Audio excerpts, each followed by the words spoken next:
സമത്വത്തിൻ്റെയും സാഹോദര്യത്തിൻ്റെയും സന്ദേശവുമായി ക്രിസ്മസ് സമാഗതമായിരിക്കുന്നു. യുദ്ധങ്ങളും വംശഹത്യകളും വർഗീയ കലാപങ്ങളും ലോകമെങ്ങും മനുഷ്യജീവനുകൾ എടുക്കുമ്പോൾ നിന്നെപ്പോലെ നിൻ്റെ അയൽക്കാരനെയും സ്നേഹിക്കുക എന്ന വചനത്തിൻ്റെ പ്രസക്തി ഏറുകയാണ്.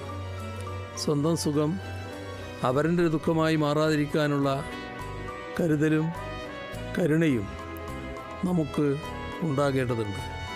മനുഷ്യസ്നേഹത്തിൻ്റെ പ്രതീകമായി വിളങ്ങുന്ന യേശുക്രിസ്തുവിൻ്റെ ജന്മദിനത്തിൽ ശാന്തിയുടെയും സ്നേഹത്തിൻ്റെയും സന്ദേശങ്ങൾ നമുക്ക് ഉയർത്തിപ്പിടിക്കാം. നാടിൻ്റെ ആകെ നന്മയ്ക്കും പുരോഗതിക്കുമായി വരും തലമുറയുടെ ഭാവിക്കായി ഒത്തൊരുമയോടെ മുന്നോട്ടു പോകുമെന്ന് ഉറപ്പിക്കാം. പ്രത്യാശയും സന്തോഷവും ഓരോരുത്തരുടെയും മനസ്സിൽ നിറയട്ടെ. ഏവർക്കും ഹൃദയപൂർവ്വം ക്രിസ്മസ് ആശംസകൾ നേരുന്നു.